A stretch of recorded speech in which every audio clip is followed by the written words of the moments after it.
What is this issue about? Understand what it is about. It is Joe Biden and the Democrats who are taking food away from children. The U.S. Department of Agriculture has told schools, we will cut off your school lunch funding. We will take the food off of your plates and out of your mouths unless the schools comply with the Biden administration's radical transgender policies. The Democrats don't care about fairness. They care about extreme ideology, and every Democrat who votes against this CRA is voting to take the food from hungry kids. This resolution is just absurd. The Department of Agriculture is not, as Senator Cruz alleges, punishing schools based upon how they label bathrooms or what they teach in health classes. The offenses that Senator Marshall and Senator Cruz are alleging here are just made up. What the department is saying is simple. If you're feeding poor kids, it shouldn't matter whether that kid is straight or gay or transgender, whether they're black or white, whether they're Catholic or Protestant. You can't choose not to feed a kid because of their ethnicity, their race, or their sexual orientation. That's just common sense. And I guarantee you 90% of Americans agree with that sentiment. The reason we're debating this resolution, though, isn't because there's a problem that needs to be solved. We're debating this resolution because the right wing in this nation has launched a relentless and unceasing campaign to marginalize, demonize, and bully kids who are gay, transgender, or non-binary. I wanted to address my senators, Cruz and Cornyn, who neither of whom regrettably are in the room right now. But I would like for them to know that what happened to me, I think most people in this room would agree, was horrific. I nearly died on their watch. Furthermore, as a result of what happened to me, I may have been robbed of the opportunity to have children in the future. And it's because of the policies that they support. We need action. And what is so infuriating is every time there's a mass shooting, Democrats in this chamber stand up and they don't actually want to do something to stop the murderers. Instead, they want another gun control bill to disarm law-abiding citizens that won't actually stop the murders, that won't actually protect our kids. I have very little interest in engaging on the merits of these proposals in a dialogue on the floor of the Senate because they are not serious attempts to make our kids safer. Last summer, there were serious legislators who come to this floor to enact legislation to set aside our differences and pass legislation that makes our kids safe, willing to make compromise. Senator Cruz didn't even sniff that room. I don't know how you go home to Connecticut or New Jersey or Michigan and look in the eyes of a superintendent, look in the eyes of a teacher and say, no, I will not let you spend the money on school security.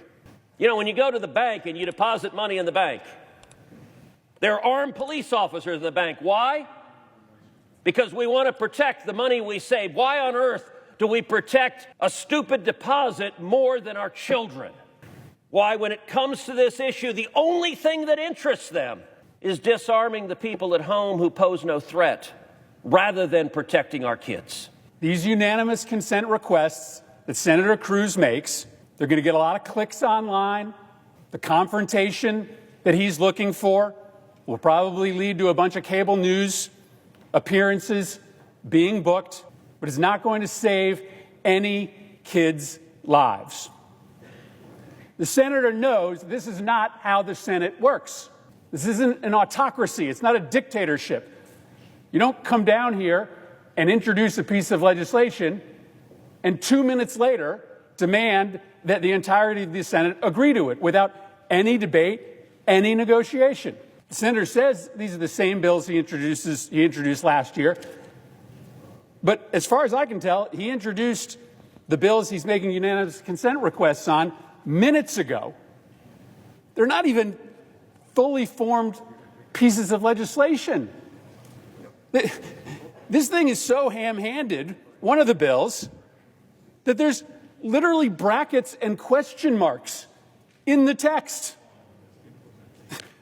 The legislative drafters, at least in the version that I see, haven't made decisions on when the money is being spent.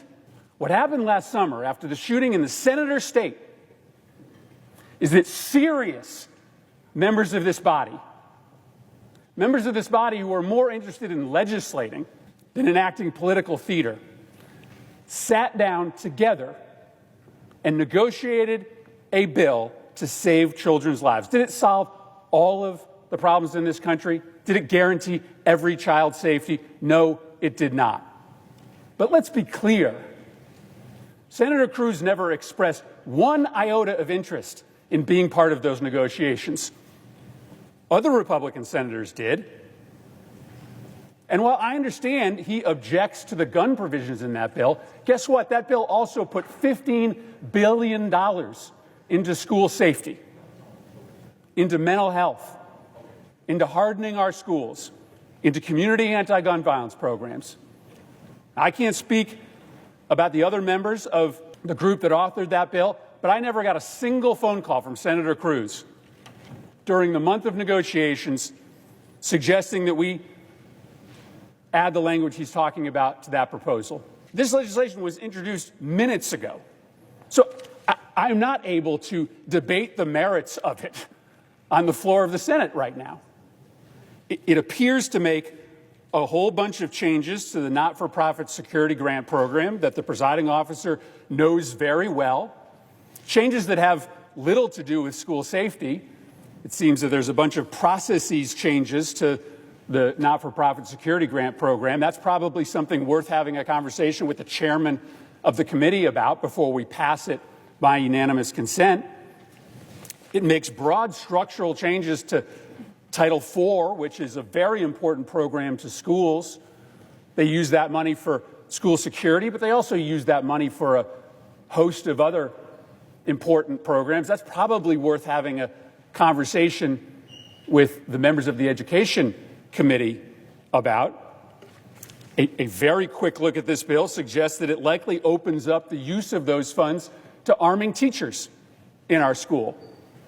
I think that's a terrible idea. This is all to say that this isn't how the process works. You don't drop a piece of legislation on the floor of the Senate and 2 minutes later demand that the whole Senate pass it. You do that if your intent is to create conflict for the purposes of publicity. I don't know what the senator's intentions are, but if that was your intention, this is what you would do. If you were interested in actually passing something, you would have dialed up the authors of the Bipartisan Safer Communities Act and asked to be part of that negotiation. I know we have more work to do. I know it because I spend time with those same families every single week.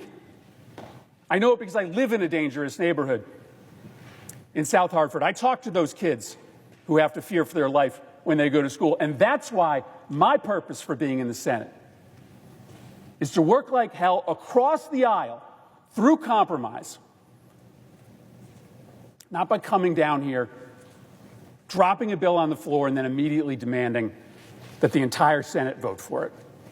That's not how we save kids' lives. Compromising, working towards compromise, behind the scenes, not always in front of the cameras. I object. It is Joe Biden and the Democrats, and every Democrat who votes in favor of this policy, who are saying we are going to take food away from kids. Why? Because to today's Democrat Party, feeding children, and mind you, we're talking about low-income kids, many of whom the only food they get that day, they get at school. And the Democrats are going to say, we're taking away your food. Why? Because today's Democrat Party is committed to the proposition that a boy who identifies as a girl should be allowed to use the girls' restroom, should be allowed to shower with teenage girls, even if the girls don't want it. Today's Democrat Party has embraced the radical and extremes, and when it comes to sports, their view also is that boys should be able to compete against girls in sports and men should be able to compete against women in sports. And this is happening all over the country. All across the country, Republican state legislatures are introducing bills designed to demonize gay children, to make people believe that these kids are a threat to others. Hundreds and hundreds of bills, all centered on the same lie as this resolution, that it's not okay to be gay, that it's abnormal to be transgender, and that society should rally around efforts to bully and shame these children and their families. A few weeks ago, I finished up my annual walk across the state of Connecticut. I do it each year. I spend a week walking about 20 miles a day, talking to hundreds of people, most of them totally non-political, about what they care about and what they want their leaders to be working on. You know what nobody talked to me about on that walk? Children's sexual orientation, drag shows in schools, bathroom labeling. You know what they did talk to me about? Wages, not keeping up with costs, the safety of their neighborhoods, Israel, opioids, drug costs. This obsession that Senator Marshall and Senator Cruz and their right-wing allies have with the sexual orientation of our kids is so divorced from what people are actually talking about in this country. It's no wonder the candidacy of Ron DeSantis, really founded on his relentless similar campaign of attacks against gay kids and adults in Florida, is floundering. Because even primary voting Republicans think that this obsession that Republicans have with children's sexual orientation or gender identity is just super creepy and super weird. And it has nothing to do with the actual set of problems that this nation is facing. But there is one problem attached to this resolution. There are consequences to what Senator Marshall and Senator Cruz are proposing.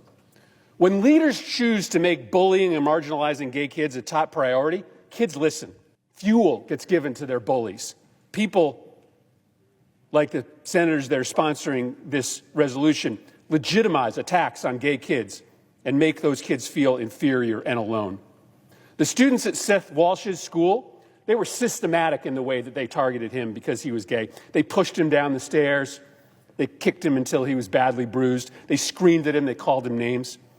No doubt these bullies took direction and inspiration from adults who paved the way, who endorsed this kind of behavior. And then one day after one of these incidents, a frightened Seth called his mom and he said, "Mom, you got to come get me right now." His mother could feel the fear in his voice, so she grabbed Seth's little brother. They rushed out the door. They went to the school. They brought him home. His mom was so supportive. That afternoon, they just sat and they talked. Seth went upstairs. He took a shower to calm himself down. Afterwards, he came downstairs to ask his mom for a pen, told him he was going outside to play with the dogs. 10 minutes later, his mom went outside to continue this conversation with her son. But it was too late. Seth had hung himself from a tree, and the pen he had asked for was for his suicide note. Seth Walsh was 13 years old. A recent survey of transgender youth showed that half of them, 52% of them, have contemplated suicide over the last year. Just think about that for a second. Half of the kids who are transgender come to the conclusion at some point in their young lives that they would be better off dead, than to live in a world that believes that they are threats to be marginalized or expunged. How small, how tiny do you have to be to reach a position of political leadership and choose to use that position to bully or shame kids like Seth? This campaign of targeting and marginalizing gay and transgender kids, trying to convince the country that they are threats to this country, it's just wrong on the facts, it's wrong morally, and it has lethal consequences, and it should stop.